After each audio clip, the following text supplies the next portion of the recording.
Maintenant, on va voir un peu les différentes techniques de laboratoire.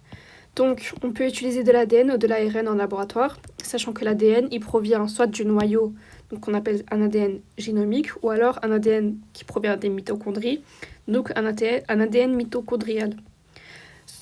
Pour, par exemple, séparer l'ARN des ARN M, donc par exemple un ARN, je sais pas moi, ribosomique, d'un ARN M, ben, c'est facile parce qu'en fait, un ARN M, on sait très bien que c'est l'ARN qui va porter l'information génétique.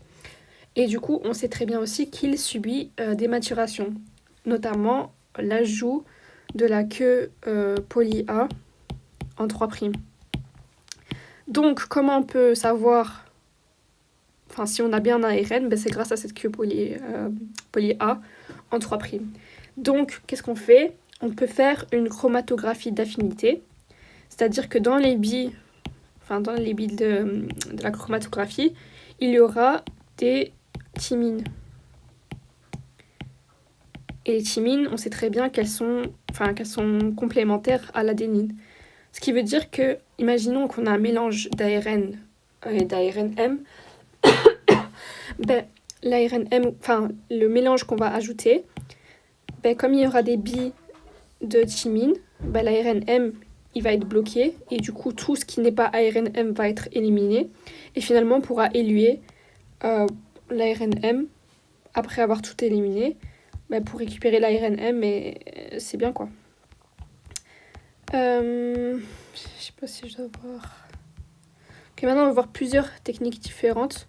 Mais déjà, là maintenant, imaginons on a l'ARN qu'on a récupéré grâce à la chromatographie d'affinité. Ben, en fait, l'ARN M, c'est très bien. Genre, si, imaginons, on veut l'intégrer dans un génome d'une cellule hôte, par exemple, c'est bien.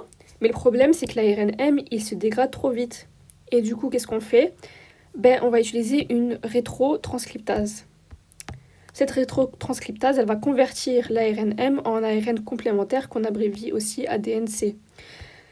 Donc, comme je l'ai dit, l'ARN M, il n'est pas assez stable, et du coup, on va le rendre plus stable en repartant vers l'ADN. Et du coup, l'ADN, il sera plus stable, et en plus de ça, il pourra facilement intégrer l'ADN de l'autre. Donc, en gros, imaginons qu'on part d'un rétrovirus, on va extraire l'ARN plutôt. L'ARN va être dans la cellule, et on va le rétrotranscripter, si ça se dit, en ADN complémentaire, et l'ADN complémentaire pourra facilement plutôt, intégrer la cellule de l'hôte. Mais du coup, comment on fait, comment on part de l'ARN vers l'ADN? C'est facile. Donc l'ARN messager, du coup, c'est un ARN simple brun. Et comme je l'ai dit tout à l'heure, il contient une queue poly A. Donc qu'est-ce qu'on va faire? On va ajouter en premier temps une amorce de thymine. Cette amorce de thymine, elle est complémentaire à l'adénine, donc elle pourra facilement s'accrocher.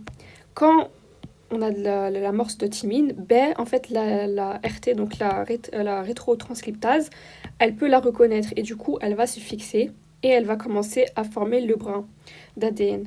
Le brin d'ADN qui est en train de se former, c'est un brin orienté de 5' à 3'. Sachant qu'ici, c'était 5' à 3'. Donc en gros, c'est complémentaire. Le brin 5' à 3' de l'ADN qui est formé, ben, c'est le brin codant. Ok. Et du coup, là, elle est en train de le faire. Et quand elle a terminé enfin, elle a tout fait, elle a fait toute la... Enfin, elle a fait toute la longueur de l'ARN M, elle fait une boucle. Et cette boucle, elle est importante, car c'est elle qui va permettre à l'ADN, à l'ADN polymérase de continuer la polymération de l'autre sens, et du coup de faire le brin matrice. Le brin matrice. Donc en gros, ici, ça va être de 5' à 3', c'est le brin codant, et là, 3' à 5', c'est le brin matrice grâce à l'ADN polymérase. Et du coup, l'ADN polymérase, il faut bien sûr lui rajouter les désoxynucléotides pour qu'elle... Enfin, elle ne peut pas le faire tout seul, quoi. Elle a besoin de nucléotides complémentaires et tout. À part complémentarité, elle pourra faire la brin matrice. Et du coup, là, on a bientôt notre ADN, mais le problème, c'est qu'il y a la boucle là. Mais du coup, c'est indésirable, on la veut pas. Donc, qu'est-ce qu'on fait? On ajoute une nucléase qui va venir couper cette boucle. Et du coup, on aura notre ADN double brin. Aussi, une manière d'étudier la taille des ARN, c'est grâce au Northern blot. Et du coup, le Northern blot, il nous permet de confirmer la présence d'ARN. Northern, donc N, ARN, c'est comme ça que je retiens. Et il nous permet aussi d'étudier leur taille. Comment ça se fait? On utilise juste un électrophorèse sur gel d'agarose. Donc agarose, ARN, agarose, c'est comme ça que je retiens aussi. Les ARN-M, enfin les ARN tout court, ils sont déjà chargés négativement, donc en fait on peut les utiliser directement car ils vont migrer du moins vers le plus. Comme ils sont déjà négatifs, ils pourront facilement migrer vers l'anode. Donc on s'en fout, on les met directement. Le Western blot par contre, il nous permet de confirmer la présence de protéines et du coup d'étudier leur taille comme c'est les mêmes techniques, c'est juste que ça c'est pour l'ARN. Et ça, c'est pour les protéines. Pour le Western blot, on va utiliser une électrophorèse sur gel de polyacrylamide. Donc protéines, polyacrylamide. Les protéines, par contre, elles ne sont pas forcément négatives. Donc il existe des protéines plus, des protéines moins, c'est logique. Mais du coup, nous, comme on veut qu'elles migrent du moins vers le plus, on est obligé qu'elles soient négatives. Parce qu'elles ne peuvent pas faire comme ça, elles sont obligées de migrer du haut vers le bas. Et le haut, il est toujours négatif, donc on est obligé de donner la forme négative aux protéines. Comment on fait? D'abord, on va venir dénaturer les protéines. Donc, on va dénaturer la structure 3D pour les rendre linéaires.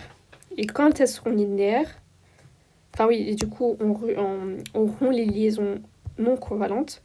Et du coup, quand les protéines elles seront linéaires, on va venir ajouter du SDS, donc c'est du sodium dodecyl-sulfate, qui va venir leur conférer la charge négative. Donc, en gros, ils vont faire un réseau de charge négative autour de la protéine et du coup c'est ça qui va leur donner la charge négative et elles pourront migrer du moins vers le plus. Voilà.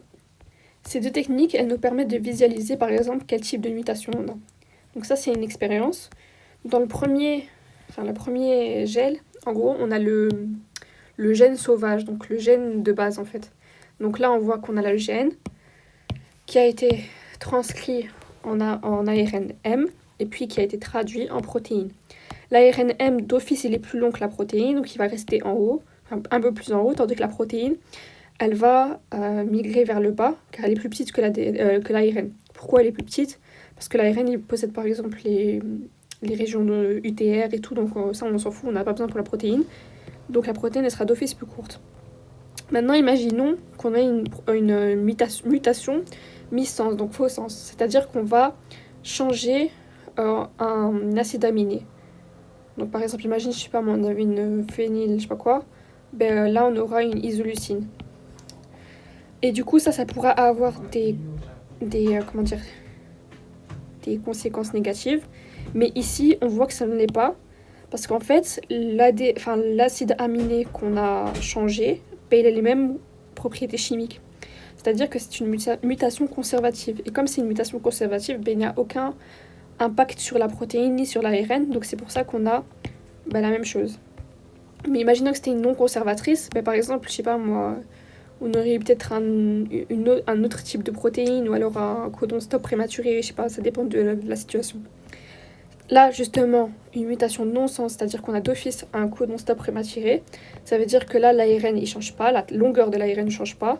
Mais d'office, comme il y aura un codon stop ici, la protéine elle sera plus petite. Comme elle sera plus petite, elle va migrer plus loin dans le Western blot, mais dans le Northern blot qui correspond à l'ARN-M, ça ne change pas, comme je l'ai dit, il n'y a pas d'impact. Pour la mutation frame shift, donc c'est-à-dire délétion, insertion d'un nucléotide ou de deux nucléotides, ça dépend en fait, parce que ça dépend de la situation encore une fois. Genre, imaginons, on a ajouté un nucléotide et du coup, quand on a décalé le cadre de lecture, ça a fait un codon stop prématuré.